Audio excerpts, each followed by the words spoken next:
It's time for another episode of The J. My scarf fell off in the intro. There we go. We're just going to mock this scarf like this. This is how we do it. I had to get a skull scarf that doesn't fit me. It's actually a baby throw-up thing. We're going to make it work. Sorry for the muffled audio, listeners. I'm bringing in my friend, my partner, my friend, Jay Bartlett. Jay Bartlett. I think we should just make this the J Toy Show. This is getting out of hand here. That's going to be hard. Oh, God, to do the J Toy Show. Did you order that? Player one. Look at your beard. Look at your beard. It's so big you can't even see the scarf. Oh, there you go. You can see it's like a little baby bib for my beard. It's like a bib on you. A little baby bib beard. Okay, there it is. Great.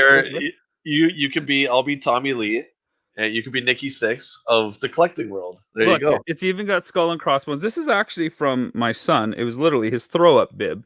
But since you call anything that you wear around your neck a scarf, I figured that this would, this is how we do it. So. It's another episode of the Jay and Rob Toy Show. Thanks for everybody coming out. It's good to see you. Jay, it's good to have you back, brother. How have you been? It's been a week. It's been a week. Yeah. It's been a long week. Yeah. I'm glad to be back. I love doing this, man. I love talking to everybody, and I love talking to you, my friend, about toys and all other pop culture stuff. So it's great. As do I. This is my weekly therapy. I fired my therapist because I thought it'd be much more therapeutic to harass you and push your buttons for an hour, get a good kick out of you, let our viewers poke fun of me and our scarves, and get going. So far, it's working. Today, we have a very special episode, my friend. It's Collect Them All, and we have a special guest. Yeah. Mr. Carson Mataxis from 3djoes.com is going to be joining us very shortly. Yeah, we haven't seen Carson in over a year now, and what a cool dude! And I can't wait to talk about all that stuff. I mean, I sweat when I think about visiting his home in his basement. There was so much perspiration from all of us on that hot, sweaty day, not including the 13-hour car trip. Okay, so you're gonna have to direct me, as you often do, because I don't know what we can and can't talk about. So nothing. We can't talk about anything, or we can't even talk about Carson. When he shows up, we can't talk about him. Okay. So I know we're not going to talk about why we went there, but we're definitely going to talk about. We could talk about that. We went to visit him. Yeah. There was a promo teaser that I released where I was the big promo hero when I said something like, Episode 5, Jay spots an incredible G.I. Joe collection in North Carolina. But is the collection big enough for you to go 13 hours? Find out on this episode of Action Figure Adventure. You did one that was so friggin' good, man. You did something I was so impressed with. I think it was episode 5, because you went like this. Stay tuned. This week, episode 5. No, you did like this, and then you're like, episode 5. I was like, that's pretty friggin' good, man. Well, really good. Thank you. Let me get to the icebreaker so we can get to our guest. We're talking about collecting them all this week. So, Jay, the icebreaker, the impossible Kobayashi Maru question is, if you could only complete one of these two lines, which would it be and why? You have to choose between Kenner Superpowers and Vintage TMNT. You mean like if I could have one whole set, or I could just collect one or the other? No, so you're going to have one complete line, but you can't have anything from the other. So if you have Ninja Turtles, you don't get to have any superpowers. I'm going to have to go with Kenner's superpowers. No Ninja Turtles, huh? Yeah, wow. Yeah. I can see our guest in the green room is giving the thumbs way down. No, that answer. No, Ninja Turtles to a certain point, and you'll agree with me here, because we got out of it and it got really, really silly. And we've said before, but those first the 10 figures that were released in Wave 1, plus the next 15 characters are better than the first run of that entire superpowers line. No, sure, it's not. Blue Cape Batman's great, Robin's great, Superman, but do we need stuff like Superman's car and Superman's stilt walkers? Yes. No. We need cool guys like Calabac, who they never made sense. But they made sense in a way better figure. Oh, did they? No, I don't know. Yeah, I love the color scheme. I love how bright they are. And just looking at them, you see them in any toy store display, and they stand right out. And, dude, your weakness, that Batmobile is so friggin' amazing. I can't discuss it. That is my kryptonite in this case. With Batman and Robin in it. It's perfect. Yeah. And And the back copter too. The Hall of Justice. Yeah. Well, I don't know. But that sewer playset, that blimp, that party wagon, those four brothers, Shredder, Krang, Treg, Usagi Yojimbo, who? Ace Tuck, Krang, Yeah. Shredder. I want to look at this turnout of people already. This is awesome. They're all turning out for Carson. They know we've got some star power on the show tonight, so he's brought the flock with him. Let me bring on our special guest so we can get to the fun and games. Thanks for everybody that's been commenting so far. We'll get to y'all in the chat soon. We're having some fun so far. There he is. There's Mr. Carson Mataxis from 3D Joe's. What's up, fellas? And he is bundled up for the show as well. Listen, Carson, my brother, it's fashion, not warmth. Rob finally gets it. He finally gets it this week, but it took a couple of weeks. It's all about the fashion, man. You see, the problem is I'm freezing now. I appreciate you guys giving me a reason to wear scarves. Like, we don't have the occasion for scarves in North Carolina very often, so I appreciate it. Awesome. Where's your Falcon cutout, brother? You moved him. He's turned sideways. He's right behind the classified. Okay. But, that is an oversight on my part, and I appreciate you pointing that out. So I'll give you a second to correct it if you want. Right through that studio, right through that door is the photo studio and like the books and posters and everything. Oh yeah. And I have corporate clients during the day that I got to serve, and sometimes I turn Falcon so it doesn't look quite so. G.I. Joe in here. I think you should put Falcon back. I'm going to tell you. I'm going to fix it. Okay, it's a good catch. That was an oversight. What an amateur production. Okay, so Falcon is going to be framed up. There we go. That's better. There we go. I'm going to tell him to move him forward so we can see his face. Pardon the ditching. I'm also ditching the scarves. Those are hot. No, you committed to the show, brother. Once the scarf is on, it can't come off. And I'll break out the October Guard. Oh, there you go. Nice. Very cool. Very cool. So welcome to the show, man. Oh, we lost you. Oh, I lost his audio there. Yeah, it's okay. He'll connect. Live productions, ladies and gentlemen. Live productions. Here we go. We got him back. Thank you guys for having me on. Man, I missed you guys. You guys were a ton of fun when you came down here. No spoilers, Carson. I was excited just to spend some more time with you guys. I won't say anything that happened while you were here. Good. Yeah, we can certainly dive into your Toys R Us. You can explain all that, but we won't talk about why I was there. That's the only thing we're not gonna say. Okay. Yeah, I mean, what you left with, or didn't leave with. Maybe a crew member was left behind. I went all the way to North Carolina for nothing. Yeah. Right. Yeah. You're wearing a very nice fancy hat. This is 3djoes.com. That's a good segue for you to maybe introduce yourself and let everybody know who you are and what's up with that site. Cool. So I appreciate it. Back in 2012, I was into G.I. Joe as a kid, obviously. And then, I became a teenager and kind of moved away from toys. And back in 2007, when the 25th anniversary came out, it was nostalgia overload. Saw the big battle in the box at Target, with the Hiss tank and the Mobat and the Trouble Bubble and Destro and Steeler and Stalker and a jump jetpack and all that good stuff. And it just, man, it rekindled a flame that had been dormant for, something like 17 years. Right.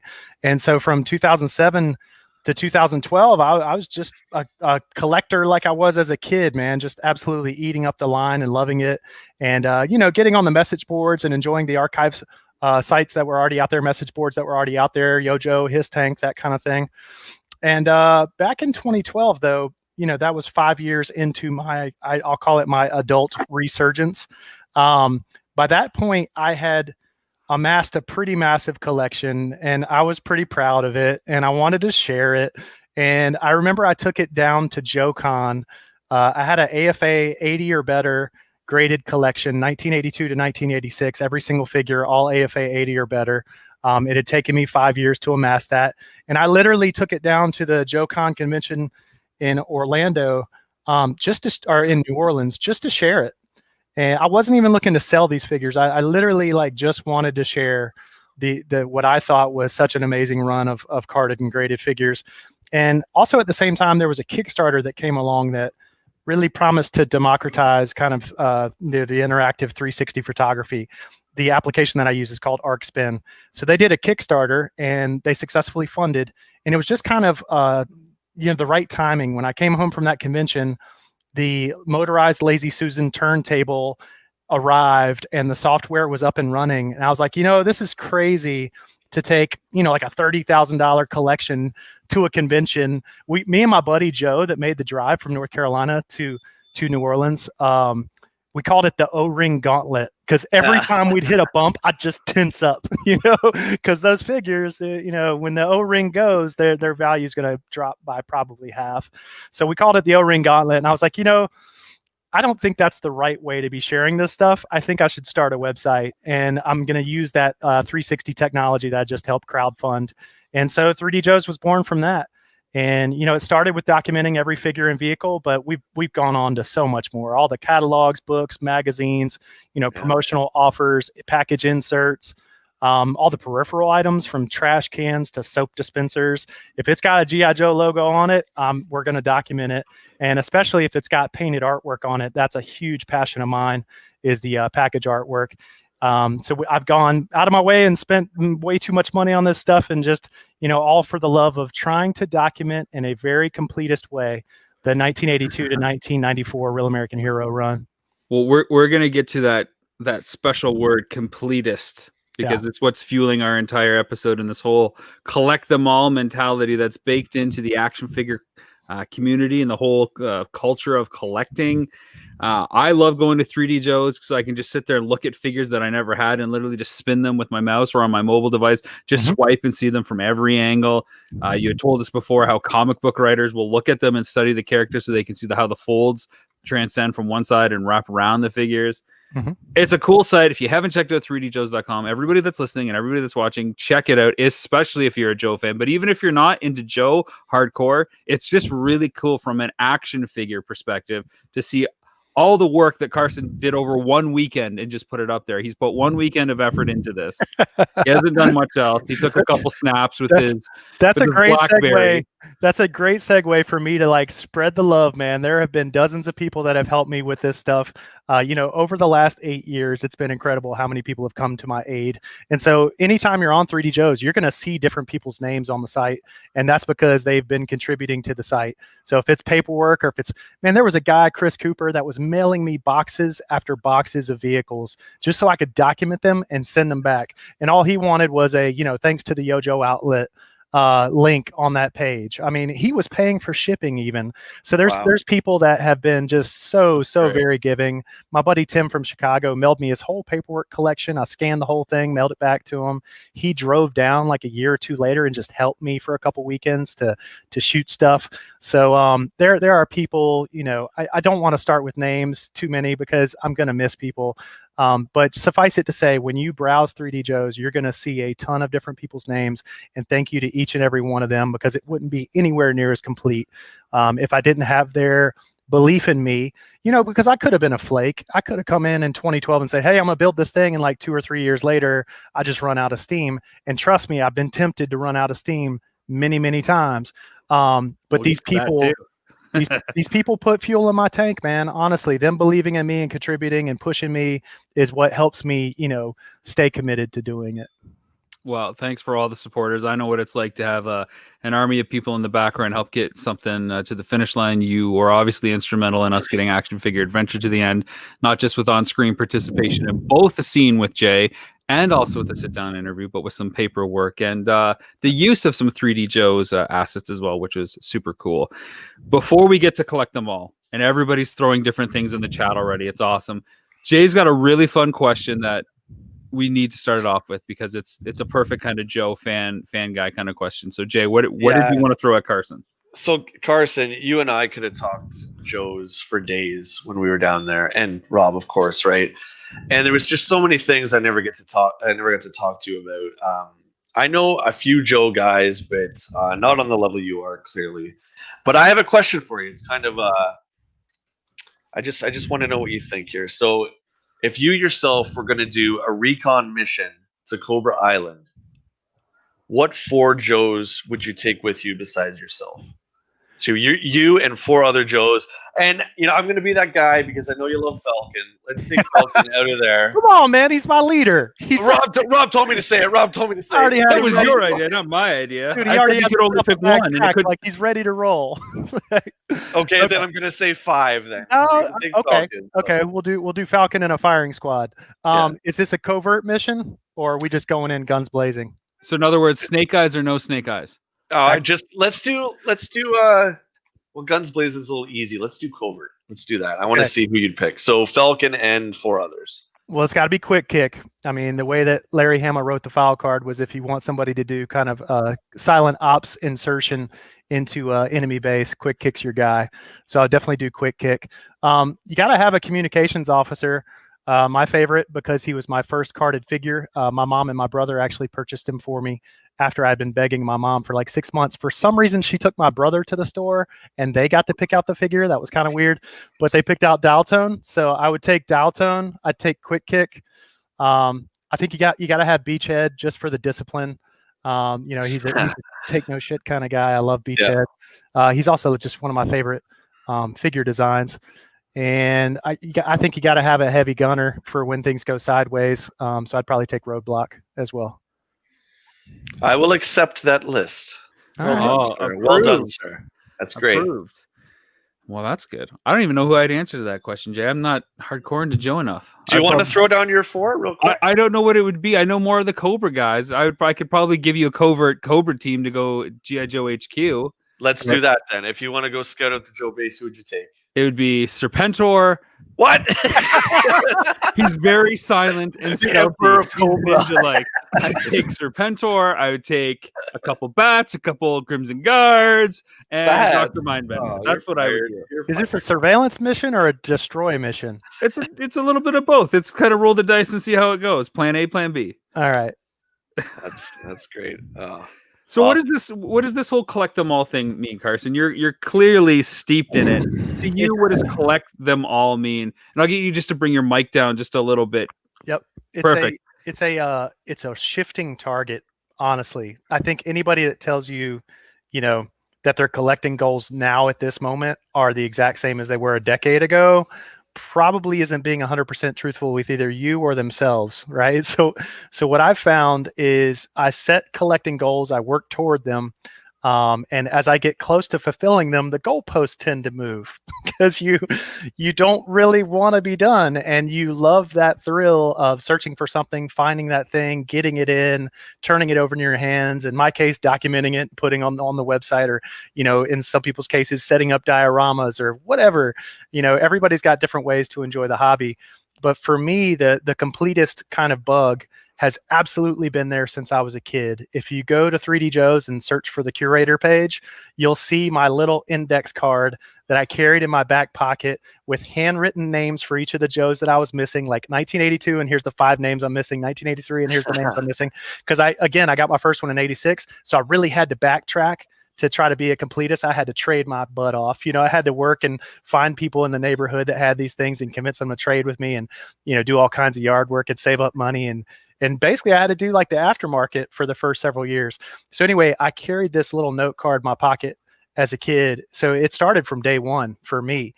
And my collecting goals back then was just one loose complete of every single figure. Right. And I don't think that I was a completist when it came to vehicles, but I absolutely was with the figures and the comic books. Fast forward to me being an adult. When I started getting back into G.I. Joe, I was like, I'm only going to chase 1982 to 1990. Those were the years that I was into it. And so I only did that at the beginning. But then I started building the website and I was like, well, got to go to 94 because it's not going to be a complete archive without it. And so, again, it's shifting goalposts. And it was, obviously first was complete loose figures that I could, set up and pose, put them in action poses and do the 360 spins.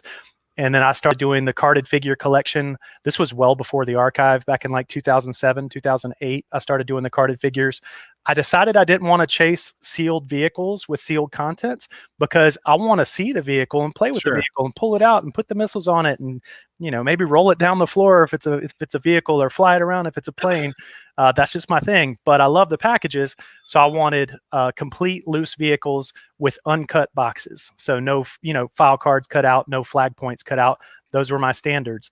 But again, each time you kind of get close to accomplishing your goal, you're going to start a new goal because at your core, you're a collector and you enjoy the chase. So also for me, Sideshow Collectibles. I've got every single one of those 12-inch figures. They're amazing. We've seen them, brother. We've seen those. Those are that Serpentor one you have is insane, man. Yeah, that's a prime one. That's a prime one statue. That thing is probably the most ornate thing in my collection. It's ridiculous. And for whatever reason, when we visited you, you wouldn't take it down to show us. I mean, I don't care. Because it's like 400 pounds. Well, I'm sorry. You said we could see anything, and then the first thing I asked for, you're like, no, can't touch that. Dude, I was terrified putting that thing up. It's up on one of these really tall shelves that the viewers can't see, but getting that like 300-pound thing up on there was very scary because those things are like $700, man. They're really expensive statues, the prime one. And then the classified figures are all right here. So I got a few of those Walmart cases, and I'm collecting 2 of each of those, one to open and one to the rule of two. The rule of two, as Jay and I always call it. There's the classified rule of two right there. But I mean, I also pick and choose. Like there was a while where I collected modern, 25th which started in 2007, all the way up to like 2012. I collected that modern, like 4-inch figure scale, and it was just going into comic book long boxes, just sealed figure, sealed figure, sealed figure. And I wasn't enjoying it. And this was at the same time I was building my carded vintage collection. I was like, you know what? I'm going to let this modern stuff go to somebody that is passionate about it, because obviously I'm not. I'm just buying it to collect. So I let that stuff go. So there's things that come and go, but then there's those true loves that you will always stick with. And for me, that's vintage. Jay, why do you think we have this mentality to collect them all? Why do we have to collect them all, or even set these goals? Why do we have this mentality? Where does that come from? The marketing department at Kenner, 1977 or 1978, I should say, when they put collect them all literally on the back of the Star Wars card. And actually, to take that one step further, the Joe back was always my favorite, because they would gray out guys that were coming soon. Mm-hmm. So you couldn't see, you could kind of see their silhouette. So very early on, it was ingrained in our little pea brains that it was, you have to collect all of them. And all the Joes, especially, every one of them is so cool and so unique. And why I love G.I. Joe so much is because, for the most part, you talk to different people, and almost everyone, besides Snake Eyes, says they love a different Joe for a different reason, right? Right. So do we fool ourselves into going down this path, though? Is like collect them all actually achievable? When you really boil it down, can you have one of everything, or however you want to define it, mint loose complete, and then you're going to start worrying about package condition? Is it all going to be AFA 100, whether that grade shifts over time or not? Plus variants and mailaways, and this bag from a mailaway is a little bit foggier than this other bag. I don't want no foggy bag in my collection. I got to go get this other thing. Can we ever collect them all? Can we ever attain this? And yet we're still pushed down this hunter-gatherer mentality that's baked into us as humans to go out and hunt. Why do we keep doing this like circle of pain? It never ends, and it's like it just keeps us on the track to the next fix. And like you said, you have a goalpost, and then you go to the next one. Right. And Danny's chiming in here in the chat. He goes, "You can if you have all the money." I don't think you can. I don't think you can either, man. Because then you go down. There's always a different rabbit hole to go down. You're literally never going to be able to pursue every different lead that you could with a certain collectible. It's just when I look at G.I. Joe, there's people that just do paperwork, that just do the rare paperwork, the licensing folders. There was a licensing folder that just sold for $1,400 last week. It was a 1983 Sunbow licensing folder that was sent out from Hasbro, from Sunbow, from Marvel to product manufacturers that they wanted to partner with them to make licensed G.I. Joe peripheral product. This one folder, this is one artifact, $1,400. There's no way you can collect it all. When you get into the pre-production stuff, you guys saw some pre-production stuff while you were here. If you're trying to collect like original Ron Rudat drawings or Hector Garrido paintings or whatever, good luck. Like get a second mortgage, whatever you have to do. It'll be never ending and it will break you. So what do you think as far as retail releases go? Do you think that's obtainable? I mean, we've seen your collection, and I can't remember if this makes the episode or not, but you and I are talking in your Toys R Us there, and you say, I like Exo Squad, and I have a bit of Star Wars, but it's all G.I. Joe. This is the art that I have not been able to master at all, which is to focus on one IP. And Rob's the same. There's no way. I love so much that it's impossible. So it might be possible if you do have that laser focus right on the one thing. Might be. Yeah, it's much more easily accomplished if you draw narrow boxes. Like you gotta just put some restraints on yourself, or else you're just gonna be buying everything. And so it's just so not fun though to put restraints on it when something cool is right there. But it is fun because the showing discipline on the other things that are outside of your box is gonna allow you to actually complete the mission of filling the box that you set out to fill. Like, look at my Toys R Us. It's every carded figure from 1982 to 1994. How many collectors have been able to accomplish that, in the last decade or two? Probably like at least 20 or something. Like there's definitely other guys that I've met that have done a similar, have set themselves out on a similar mission, but probably not many more than that. And if I wasn't focused on G.I. Joe, on vintage G.I. Joe, I definitely wouldn't have had the resources to be able to accomplish that. I'm gonna say Soldier's Dilemma, and sure, you could dodge right to stay where your target is, but if you go left, you might find this other collecting thing that you didn't realize how much it appealed to you. And the rat race of trying to keep up with something as dense and as crazy as G.I. Joe or Masters of the Universe, maybe you go over to Captain Power, or you dabble in a little Air Raiders, because it's not as crowded. Or you get into a little Dick Tracy, because you just don't need all the rat race of the cool kids and their G.I. Joe figures. I mean, you guys saw it. I've got Masterpiece Transformers. I've got Thundercats, the more recent Thundercat stuff. I got Star Wars, AT-ATs and Millennium Falcons and 6-inch figures, and I've dabbled in a bunch of other stuff. Don't get me wrong. It's not that I don't have any money to spend on anything else, but I will never commit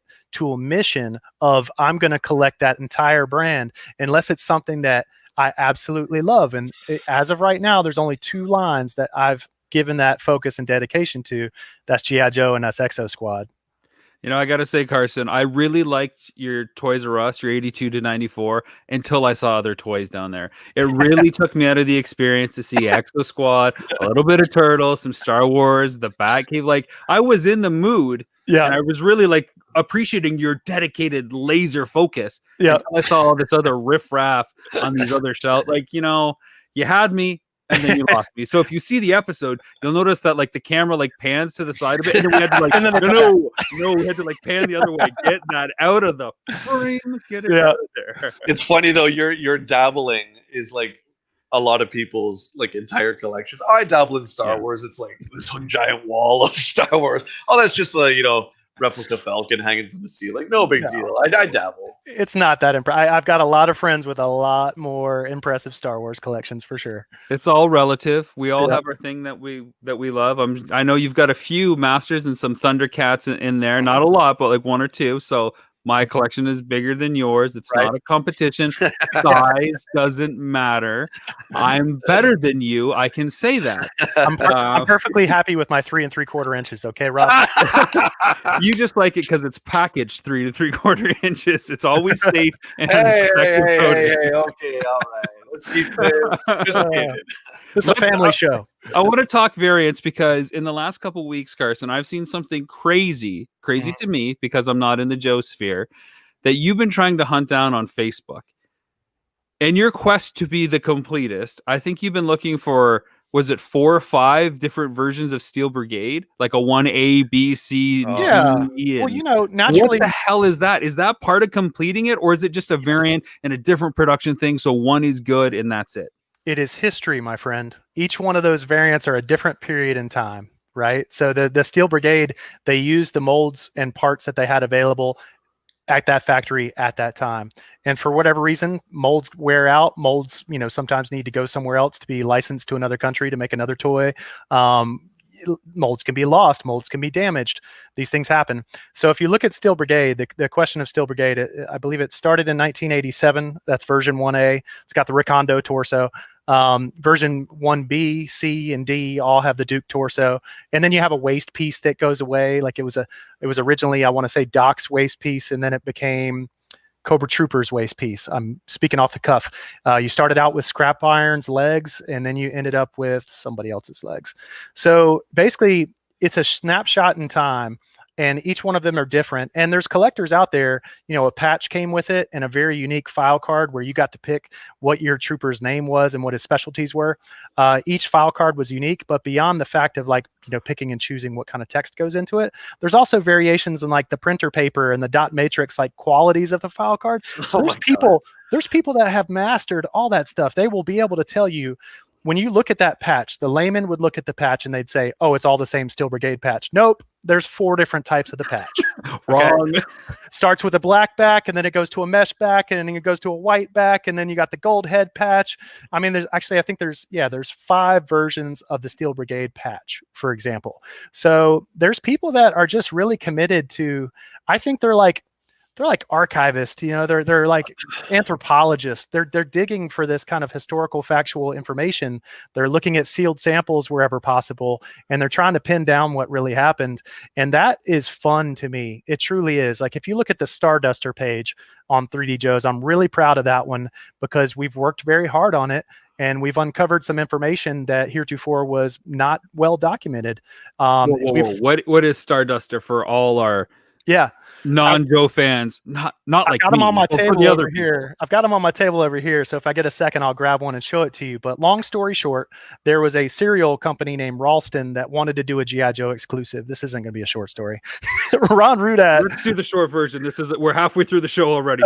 Okay. So Ron Rudat designed a character called Chef that was going to be this custom character for this cereal brand. They were like, a chef? That's not very exciting. Let's revise them.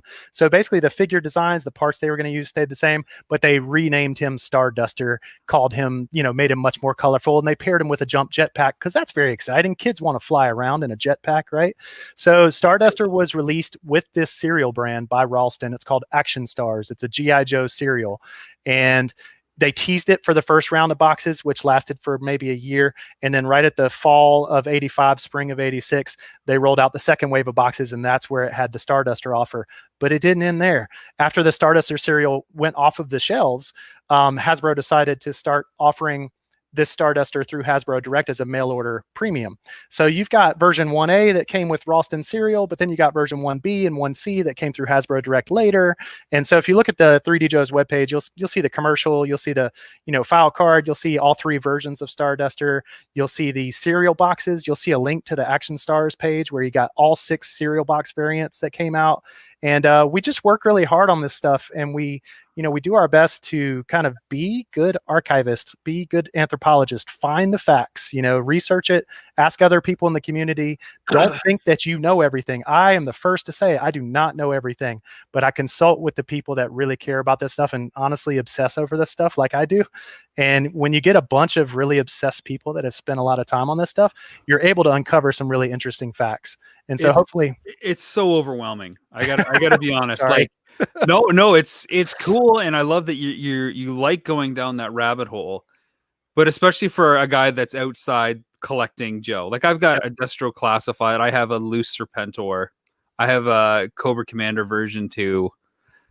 That's kind of it. Oh, I have a Tiger Force Bazooka. My favorite Joe. You've drawn a narrower box. You haven't expanded your box to include variants yet. And there is no box. This is literally the bottom of the box, and that's what I found there. Right. Tiger Force Bazooka. He was on the top. He's the cherry on my vintage collection. Nice. It's just so overwhelming because you think, okay, here's the checklist of the 100, 200, 500 figures that they released. And it's just like, okay, this is all I got to do. And it really helps. And then it's like, oh, wait a second. There's 5 versions of this figure, 3 versions of that figure. Mm-hmm. It becomes so overwhelming. It's a little daunting. It's off-putting. It becomes off-putting. It's like, you know what? I don't want to get into it. It takes the joy out. I guess if I was closer and I had like 483 figures, I Yes. was like, oh, where's that next fence post? Because I'm almost top of the world, and then the clouds part, and you see the mountain peak is actually way further. Well, to your point, you just said this. I'm just now collecting all 4 of those Steel Brigade ABCDs. I didn't want to throw tomatoes. I already completed my carded figure collection, and I'm very close to my loose complete vehicles with boxes. So now I'm expanding that figure box to include all those variants that I've put off collecting for so long. And honestly, I kind of regret it because they're so much more expensive now. It's crazy how expensive the variants and I don't want you to get the wrong idea, Rob. Not every G.I. Joe figure has that many variants. It's these mail order figures that lasted for so many years that got so many variants. So out of the 500 figures for G.I. Joe, they're not all going to be that hard to chase. Gotcha. Jay, you had a couple questions lined up for Carson. Why don't you throw one at him as I let the gears in my head slow down before they spin out of control here? Yeah, so recently, a ton on social media in the toy community, there's been a lot of heated... I'm not going to name names because I don't get involved in it. Name the names. I want to hear sources. But I've just been history. Observing a lot of arguments and anger between toy enthusiasts regarding reproduction weapons.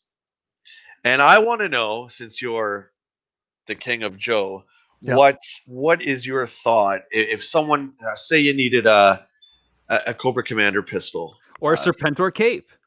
Yeah, if there was a company out there making reproduction ones that wasn't trying to pass them off as originals, so just say there was like a mark on it where you could tell. What are your thoughts on that? Do you think that's a good thing for the collecting community, or do you think that reproduction weapons are bad for the collecting community? Right. I mean, I know, to your point, this is a very divisive topic. When the toy communities tend to blow up and people tend to go at each other's throats, this is one of the primary topics that divides us. And I've got strong opinions on it, and I will share them. I'm not going to sit on the fence here. I'll tell it like I see it. I believe repros are acceptable if they are visually differentiated from the originals. I'll give you an example. One of the hardest to find accessories in the entire G.I. Joe line is the Mauler, the tank driver. Yeah. So Heavy Metal, he's an awesome figure. He's got the dust on his face, like his goggles are lifted up, and you can see like where the dust, where he got dirty with his head sitting outside of the tank while he was rolling down the desert. Very cool figure, but he had this extremely small microphone that plugged into his head through a little hole and came around. It's an extremely hard to find piece. It's been fraudulently, reproduced many, many times, where people try to match the original brown hue of it. I actually have a reproduction mic for Heavy Metal for the one that I put on display. I've got the original, kind of put away with my complete all original collection. But for my duplicates that are on display, I will make an exception because they're just gathering dust and making me happy. So for you, if it was black instead of brown, I bought a black one. You vote with your wallet. I bought a black one, and I'm happy with it because his helmet has brown headphones, but there's also black trim on it. So a black microphone works just as well with his deco as the brown microphone did. This particular argument that I witnessed or read or whatever you want to call it was regarding the telephone game or watched on YouTube. It was regarding the antenna for worms, and someone was trying to pass off the antenna as an actual one. Yeah. So Rob, I want to know your opinions too on that. So let's just say He-Man. I think He-Man it would be a little different, but no, there's bootleg weapons, especially of the vintage ones. Some people claim they're foreign variants because the stuff like in India, for example, looks different, has a different shade of plastic, has a different texture, has a different weight, and so people are they're pissed off because a lot like a Leo Faker goes for thousands of dollars. Yeah. So let's just say you needed an original 82 He-Man sword and shield and axe. For whatever reason, you couldn't find them, and you could find the 3 of these for $20. Would you do that, or would you actively search out the original 3 weapons? Yeah, I'm at a point where to me, it's not about my collection being like perfect and like stemming from the 80s or really kind of reselling. If I did resell, I would certainly say that, hey, these are repo knockoffs, or not even include them in the sale so that they wouldn't be passed on to the next guy should the person I sell them to forget to pass it on. If I have a loose figure and it's vintage, I want it to look good on the shelf. And so like my Serpentor cape, of course, there's a rip in it. Like the second it touched air. Carson, I got a on card Serpentor. It was like pulled from the Chariot box, but he was still on card Right. in there, and I got it for my son because Right. he wanted Serpentor. So I spent $100 Canadian. Got it. I told you that some time along filming action figure adventure, I'd find a Serpentor for you. I'd never found one loose. Well, Jay and I went to all these stores, but Right. I finally found one, but it was on card. I was like, okay, well, there's $100. Dad said he would do it. Mhm. Gave it to him, and literally, I couldn't get to 10 by the time he opened it and decreased the value instantly the second oxygen hit it. That's And why like, that's why you need this little guy right here. He's got the cape, but it's like black and sparkly. Yeah. You know? He like moved his arm up or went to put the dagger in it, and the arm pushed and went. I think that's one of the most fragile pieces of equipment on any figure, man. Everyone who has Serpentor has the rip in one of the arms. At least one of them. Yeah, for sure. Yeah. Just quickly, my thoughts. I will always chase originals. So I need for Keel Hall, I need the pistol, of course. And there's a ton of repros out there. I'm not going for that. I don't think there's anything wrong with that. Like you guys said, as long as they're labeled reproduction and they don't try and pass them off as originals, I'm okay with it. So yeah, cool. I don't think these repro makers, are thieves and criminals in and of themselves. I think they're providing a service to people that don't care if they have the original or a repro. They'd rather be, budget conscious, and I'm not gonna fight with that. But what I do think they introduce is the possibility for resellers that are less scrupulous to rip people off hardcore, man. Yeah. And what I don't want to see happen is people that are new to the community buy something, they're so proud of it, they show it to somebody that's a little more seasoned than them. They look at where the sprue mark is from where it was twisted off of the plastic mold. They're like, you got ripped off, and that person, is now leaving the hobby because they feel stupid and they feel cheated and whatever. So, like a good example of that, I think it's DC Collectibles on eBay, which is a pretty known seller out there for some really awesome vintage stuff.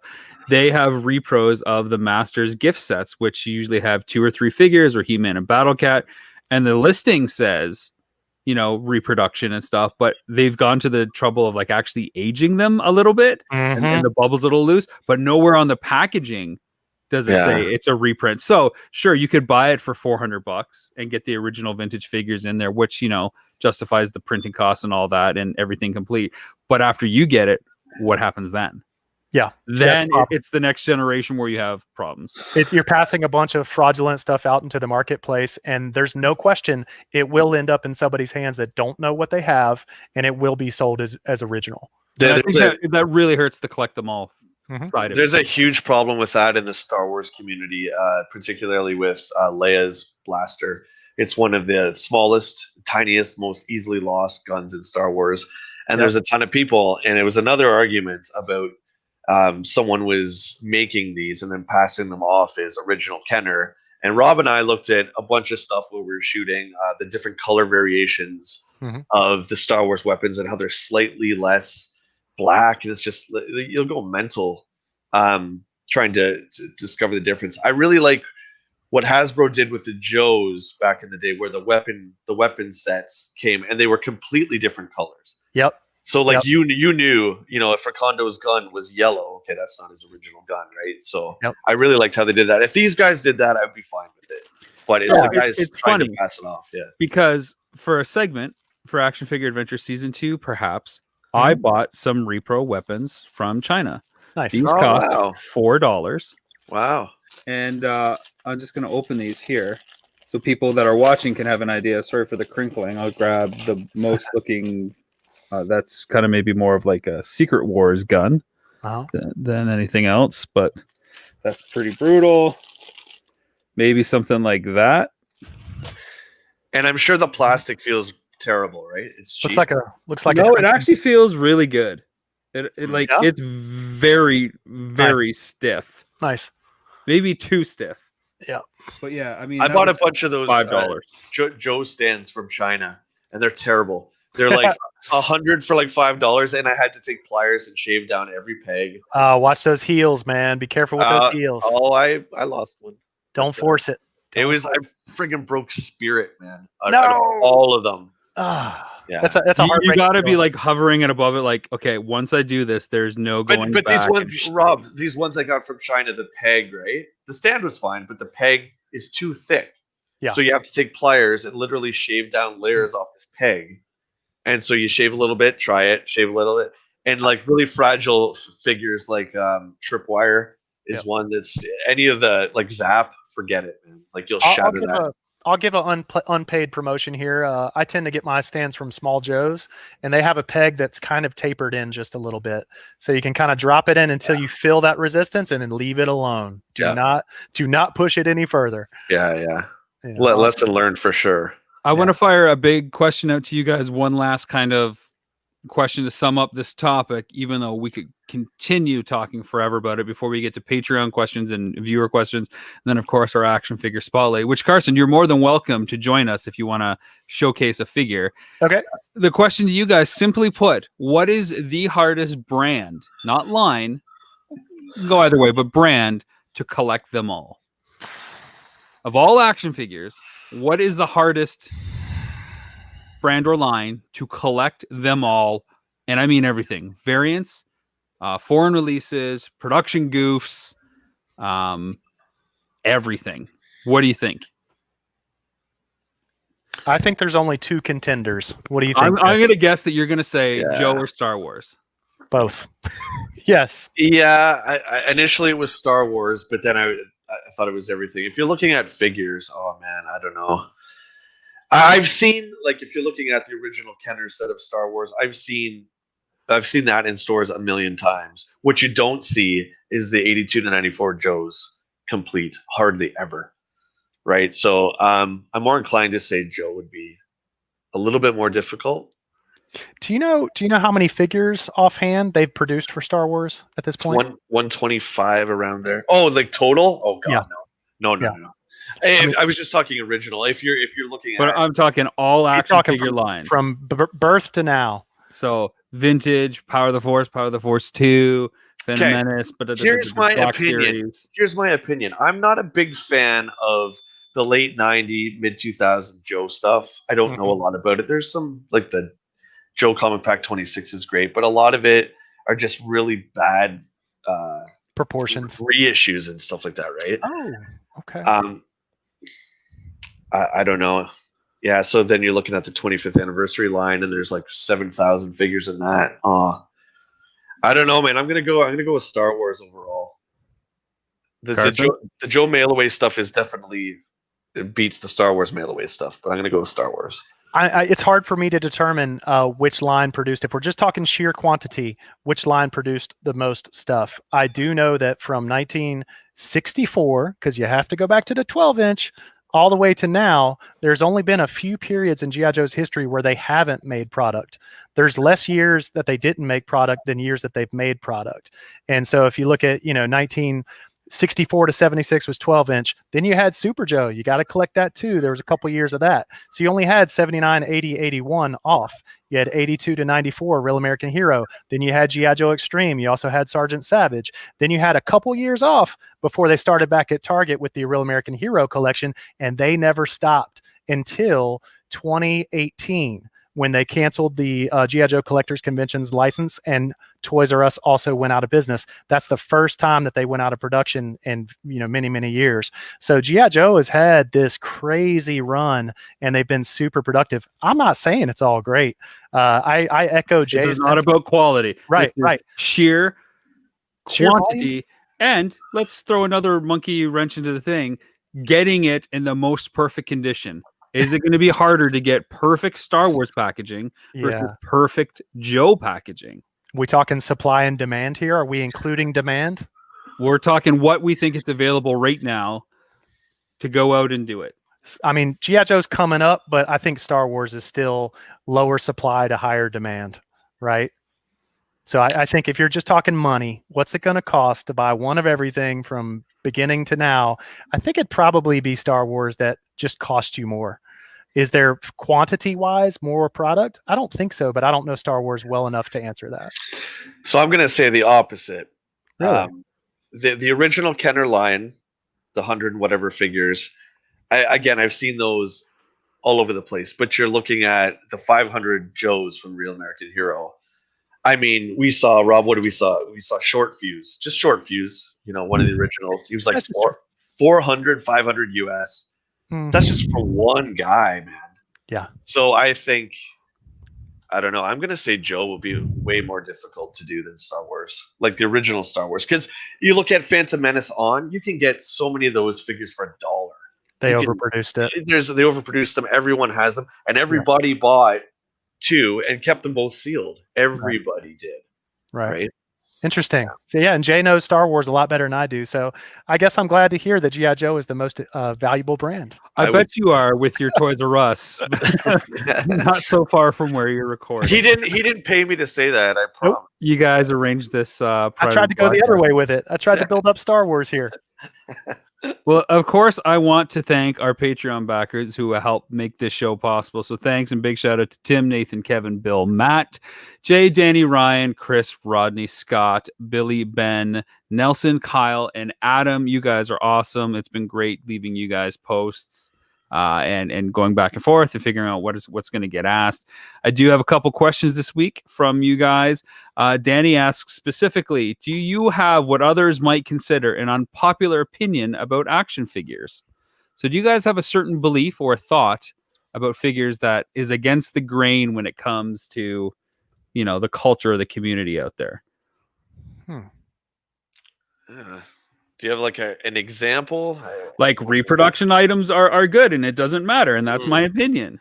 I think it's okay to pass off reproduction items like the real thing. It doesn't hurt anybody. Oh, not my opinion. I would not say that. I'm quoting Carson right now from the email he sent me earlier. Right. We need to push this new repo site that I'm a silent partner on. I don't think you need to buy everything a brand puts out to be a fan of that brand. Blasphemy. The more you own, the bigger the fan. Nope. Like we should be voting with our wallets and we should not be buying the bad stuff so they know what's good and what's bad. Well, that's so hard though, because when you're only 1 or 2 figures away from collecting them all, especially as they're just being released right now, Carson, and the hunt is easy. You know how hard it hurt me to cough up extra money to buy Firefly off of eBay when I don't honestly even really like the design. I'm not a big fan of that IED giant blast jacket. I like a stealthy Firefly that sneaks in, finds the cracks, puts explosives in them, blows up, and gets out of there. To me, he's not an EOD, explosive ordnance, guy. So at least they didn't do the Ninja Force Firefly crap from the 90s, man. But I was going to ask you actually what you thought of the Classified series. Like, obviously, you're a fan of it. Yeah, well, when they first came out, I thought they were a little bit over-designed. I thought there was too many colors, too many folds, too many creases, too many lines. It's kind of like I feel about a lot of vehicles these days. They're doing things just because they can. So if you look at the first run, with Scarlet and Duke and Roadblock, they all had these very prominent touches of like magenta and gold and just questionable colors. It was just look at Scarlet's boots. We're just taking one piece of clothing from one character. Look at Scarlet's boots. That's how I would summarize the problem that I had initially with G.I. Joe Classified. I don't know if they actually course corrected or if this was just the way they were planning the line going forward. If you look at the newer releases now, like Flint and Lady J, much more close to vintage designs, very much more toned down color palettes, and definitely hitting my sweet spot. So I'm glad I didn't write the line off and give up on it early. I'm glad I stuck in there because I really feel like it's coming back to pay off for me. The Viper that just came out at Target within the last couple of weeks is awesome. The Cobra Trooper is probably the best figure that they've made. Zartan looks like he's going to be amazing. Like the line to me feels like it just keeps getting better. But again, when it first started out, I had some issues with it. Serpentor is going to be the real watermark. Yeah, we'll see. Jay, what are your thoughts? Do you have any unpopular action figure ideas, like in collecting ideas? I honestly can't think of anything. You can go ahead, Carson. Yeah, I can't think of. My mind's a blank. Mego sucks. I can't stand Mego. Whoa. I think those figures look horrible. Carson, you asked for controversy. I gave you controversy. I know that's going to hurt some people. Okay, so I'm gonna copy you a little bit. I'm gonna bite your tail a bit, and I'll say this too: as much as I just adore Transformers, The G1 figures, I've never been a huge fan of the G1 figures. Wow. Oh my goodness, we're alienating fan bases at a record pace now on the Jay and Rob controversy in our hobby. But it's why I like the War for Cybertron stuff now that comes out, because they look exactly the way they do, right? They look like they're from the show. Where they were toys that were they were licensed. Hasbro licensed them from Japan, right? So they were from all Diaclones and all these different lines, and they're all so different looking, and there's no sense of scale or anything. But if you guys please don't unsubscribe to my YouTube channel. I'm sorry. I take it all back. Yeah, I'm sorry, Mego guys. They asked for controversy, and I gave it to them. He doesn't like It's not the Jay and Rob Toy Show. It's the Jay and Rob the toys that we want to talk about when we want to talk about them toy show. Yeah. Right. I got another question here from Bill. I'm just throwing it in the chat for everybody. Bill asks, are there any overseas lines or pieces that you wanted to collect or dip into? I don't know if he's talking about stuff that's strictly outside of North America in our case, like a completely foreign release or a foreign variant. Run with it however you guys see fit. Is there something that's international that just really appeals to you? Yeah. Yeah, I've been really interested in Action Force, especially the last year. I don't know a lot about it, but it's something that I definitely want to dive into for sure. Yeah, I had the opportunity to really dive into International G.I. Joes on Volume 6 of the Collecting the Art of G.I. Joe book series that I did. We had an extra 18 pages left, so I basically decided I'm going to drop several thousands of dollars and just sit on eBay France and eBay UK and eBay Spain and just buy up everything with original art that I could. I only wanted stuff that had unique artwork compared to what came out in the States, and it really it allowed me to dip my toes in that water for the first time because, like I said, I try to keep tight boxes around my collecting. Like, you guys look at it and you're like, oh my God, he's got every carded figure. But it's like, yeah, but I avoided international like the plague because those guys spend so much money on international. But now I'm much more familiar with it. And there's parts of the international lines that I want to collect so bad, and I just won't allow myself to. Forca is a South American G.I. Joe line that paired up figures with animals. Wow. And it's awesome. I mean, they're not articulated animals. They're simple animal molds, but like the idea of Big Boa that comes with a kangaroo, and you guys know kangaroos actually like stand up and they fight like this. Yeah. So you picture Big Boa fight this kangaroo, Forca. It's a brilliant figure. Like I want all four. I think there's 4 of them and I want them all. Wow. Also, that's just the focus. You only need 4. Yeah, but they're like hundreds and hundreds of dollars each. But there's only 4. Very hard to get. but that's just scratching the surface. There's also a bunch of Eco Warriors that came from South America that look great. The Action Force, they got unique Tiger Force figures. Outback's the most reputable, but there's several of those figures as well. There was unique decos for like Mutt and Junkyard and Spirit and Freedom from Action Force as well. Yeah. So I'm really a sucker for brands that took the G.I. Joe molds, made them overseas, but did something very different with them. I want all of those. But if I start, I'm not going to stop. I'm going to collect all of those, and I know how expensive it's going to be. That's exactly why I think a lot of people love those Masters stuff from India, the Leo brand, because they changed, like they added like bandit makeup to Faker, so he looks completely different when you look at him, and his armor and stuff is different color. And it's pretty rad. I got one last question before we get to Action Figure Spotlight, our little show and tell, and it's going to be a question for me to kind of wrap things up. Do you guys think there are more people that collect to complete or collect without any kind of focus? I'll let Carson go. All right. Go here. We've got a local group here. I'm in Raleigh, North Carolina, and Raleigh, Durham, Chapel Hill is called the Triangle. So we got a local group called the Triangle Joes. We've been getting together for probably 6 or more years, and every one of them has different collecting habits. It's so interesting because we're all about the same age group. I'd say 30 is the youngest, maybe 45 is the oldest, and we've all got really different collecting habits. I don't think the majority of them are completist. I think there's only a couple of us out of the 12 that have the sickness, like the sickness that you can't beat. They seem to all have a little more self-control. The passion, the drive, you mean? Yeah, the dedication to be so committed to one brand that you have to have all of it. That's a special sickness. Right. I guess, Jay, do you think more people out there are completists, have that completist mentality? They want to collect them all? Or do you think people are a little bit more, choosy, pick this, pick that? Well, our buddy Scott just chimed in and said my focus is already out the door, and I'm with him because him and I chat quite frequently. And it'll be 1 week. It's all about Buck Rogers. Speaking of Migo, Carson, it's all about Buck Rogers 3 3/4, and then it's I was into cops like hard for like a month. In my experience, most collectors are more focused. They have one or two lines that they really love, and they want to collect all of it.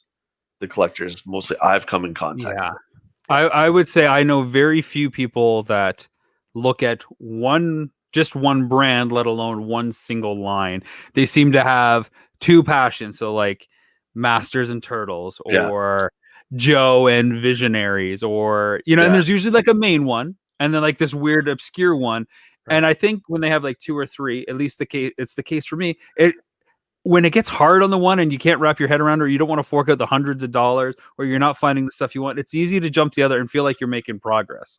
Because I think having the forward momentum when it comes to collecting is integral, not to getting burnt out during this, because we all want to gather and display and be a shelfer for life and put things up there and say, look what I did. I'm proud of myself. There's a dolly on the shelf and I can't wait to get the next one. But look at this shelf. It's a little dry. I'm going to go get a dolly for that one. And then you go to try to find it. And I got to get version B of this dolly because I already have version C and D. So I think having a couple options is healthy for the mind. Yeah. Even if you are just a shelfer like me. That's my problem. I basically finished Exo Squad, so now here I am collecting all the G.I. Joe figure variants that I tried to fight collecting. Hey, well, you could always fill out your Star Wars collection there and your Turtle collection, and I don't know why those brands don't call to me to spend money on them on a regular basis. Not yet. Like what I want to start collecting is Akira. You guys remember that animation? Oh yeah. The only toys for Akira are so expensive. It's crazy. Like I've been looking at them on eBay for the last couple months now, and there are some spectacular Akira toys, and I cannot bring myself to spend the money on them. Gotcha. All right, action figure spotlight time. It's our show and tell. Jay, I still have a lot of items in the mail, and I forgot to get to it last week because we were like 10 minutes over as always, and we're already a minute over now. So Jay, I can go first, or you can go first. Do you have your figure ready? Yes, I do. Yeah, let's see your figure. Let's see what your hero dolly is this week. Okay, so today, I knew Carson was going to be here, so it's got to be Joe related. It's just Carson. Thank you, sir. But even more, I'm going to dedicate these two to my mom. These two Joes, I can't remember which one was the first she bought me. So they're really nothing special, but in my heart, they are. So most of us had these two guys for our first Joes. I can't remember if it was Grunt or Breaker that were my first. But the Grunt is my childhood original. The Breaker is one I've got since to replace my broken one. Awesome. But these two here, man, again, they just hold a special place in my heart. Everyone either had Grunt or Breaker, I'm pretty sure, as their first Joe, if you're in my age category. So yeah, this one's for my mom. So cheers. That's awesome. Your mom was awesome, dude. She was that fuel for your fire, always just encouraging you. Like we have those desires in us to keep going and stuff, but it's got to come from somewhere. We have to pick up that habit, that intuition. Jay exposed me to it, and Jay's mom, salt of the earth, just she's such an awesome lady. She's family to me, like an aunt, 2 doors down, just an amazing person. Carson, do you have a figure ready? Jay, I think that's absolutely incredible that she got to see you chasing your passion the way you have been over the last several years, man. You definitely are like living in your flow, and I'm sure that was really rewarding to watch. Thanks, man. Hopefully one day I'll get there completely too. I'm still like a corporate hack, sellout video and animation person, but I want to be more like you guys. You're part of the family, man. You're with us now, so I appreciate you're already in, brother. You're already in. I appreciate it. All right, so I got into something a while back, and these are still sitting on my desk because I've been army building them. But I want to show you a before and after. So you have 1986 sci-fi. Yes. Pretty cool trooper. Kind of reminiscent of RoboCop when you look at the head sculpt, right? Pretty cool backpack. I've got the little cable, that goes from the backpack to the laser gun. This guy was the replacement basically for Flash. He was the new laser trooper for 1986. Flash was already out of circulation at this point. So very cool figure. All right, now I have another figure that most people will not know. This is Cobra Black Star from 1994, the last year of the line, and he was a space pilot. And I really, really saw a ton of potential in this figure, but his accessories were pretty lame. Of course, he had the obligatory giant spring-loaded launcher that most 90s figures had. And he also had this kind of mustard pants and shirts that I didn't really like. So what I decided to do was collect a bunch of Black Stars and collect a bunch of sci-fis and make Black Star version 2. I think this is a really, really cool figure. This is no painting. This is just literally swapping some parts. And so you have sci-fi's weapons and Black Star's, awesome head sculpt, torso sculpt, waist sculpt, and you just take sci-fi's arms and legs and accessories, of course, and you've got a really cool figure there. So I Army built, I don't know, maybe like 10 of these. That's super cool, dude. Yeah. Black Star version 2. Fun.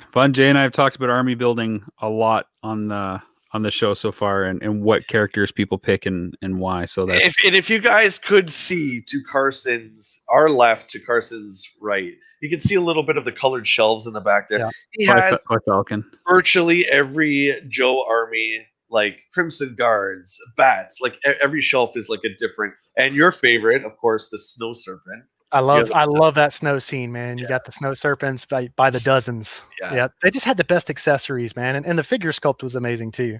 Yeah. So, yeah, I mean, I've got the retail displayed. I think most people have seen online, the Toys R Us thing, but I also have a bunch of loose figures, and I've got them set out. And I bought these backgrounds from Toy Hacks. They have these backdrops, and then I bought one LED strip per shelf, and you can color code kind of the LED light to match the mood of whatever scene. So like my snow scene is colored blue, my Crimson Guard scene is colored red, and it's like an underground Cobra fortress, because you wouldn't see a bunch of Cobra Crimson Guards on the street, right? They're businessmen on the street. Yeah. They're only going to be in Crimson Guard attire down in the bunker. So it was a lot of fun setting those up. That's so awesome. Yeah. All right, Jay, you've got to pick a number between 1, 2, 3, 4, 5, 6, 7. I did have it one mail day since we last did this. Do you promise there's no Dick Tracy today? I promise nothing. No more Dick Tracy. I have the focus that you have, so we never know where this is going to go. Let's go with lucky number 7. Okay, I have to move some stuff. Give me a second. Packages? You've got that many packages ready? I have this many packages of mail since we've started the show, and they just keep piling up. So instead of putting them on my shelf or wall behind me, that's awesome. They're just over here. Yeah, that's fun. So, lucky number 7. Here we go. Don't disappoint me. No Dick Tracy. So this one is a police detective in a yellow jacket with the talking wristwatch. Number 7. It was the new item, and I put it at the bottom, thinking you'd pick number 1 or 3, which is what you usually do. But no, this is a new. I'll go full screen here for you. Turtles package that came in. So this is the NECA 2-pack of Splinter and Baxter Stockman. And I cannot get enough of this line. The cartoon accuracy, really cool line to collect. And like, there's just some really awesome accessories in there, like the 4 painters in the book. I'm so jealous. The scroll. And for me, this was an eBay exclusive. Because it's not in Canada yet. They haven't released it over here. So this, I believe, was a Walmart exclusive in America. And I got one for what I think is fairly reasonable online, at least reasonable to my wallet. And I didn't want to take the chance. And so, because my collecting goal for this line, Carson, isn't much more beyond this set here. I could rationalize the extra $10 it cost. I was happy to pay $10 extra plus shipping and customs to get it here. So I'm glad you got that, man. That's I think Baxter might be one of the best in the line. He just looks so cool. And that Splinter, man. Splinter looks so cool. He doesn't look like any Splinter they've ever released in toy form before. He is so cartoon accurate. I love it. Now, will you open that, or will you keep it in the package? Oh, I'll be opening this. I have all the ones that I've wanted so far. They're all in the package. Yep. But if we get to do season 2 of Action Figure Adventure, and again, you can request Netflix to get season 1, which helps us get season 2. Nice. If we get season 2, then I've got a segment I got to do, which means I got to shoot it in package first before I open it, so I have footage of it in the packaging, so we can talk about either the packaging or the figures. You know what that's like, because you can't go back. Yeah. You can't go back in time once you open and crack it. Well, Done. you actually, you can. It's just called buying it again, which really hurts. Oh, the production Yeah. budget is not that kind, which is why we hit up partners and good friends like 3djoes.com for amazing assets on action figures. Happy to help, buddy. Happy to help. So that will do it for another episode of the Jay and Rob Toy Show. I definitely want to give a huge shout out and thanks to our special guest, Mr. Carson Mataxis from 3djoes.com. If you have any love for G.I. Joe, you need to check out 3djoes.com if you haven't already. And you know what? Carson's a pretty friendly guy. He only charges $100 for the first 10 minutes of advice. Reach out. He's looking for some foreign variants. He wants to get his little Joe animal figures. There's only 4 of them. 10 minutes of advice. He's happy to talk your ear off. Just a kangaroo and big boa. We'll just start with that. Just a kangaroo. You know what? Maybe tell him you've got a tiger and send him a cringer or something. Say, oh, this is how it was released in my country. Now tell me more about G.I. Joes. I don't know. It's been fun having you, man. It's I love talking with you. We're going to ransom you and get you back on the show again at some point to talk about something, maybe Exo Squad, some lesser known lines. We'll bring you on. Talk about Exo. That's a big patch. Yep. Yeah, I gotta say, man, it's an honor to have you here, dude. Like you're such a good guy, and I'm such a Joe fan. So anytime we get to talk about G.I. Joe, it's just awesome.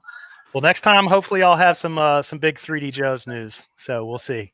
I like it. I like it. And do you still have books available online for people to purchase? The interesting news is I've sold out of all 6 volumes with the exception of number 3. I've got some copies of number 3 left, and that's it. But you guys know we've been working on the omnibus hardcover for the last 2 years. We've completely reshot, rescanned, and re-edited everything from 1982 to 1986 to bring it up to the level of quality that we achieved from 87 and up. So we redid everything.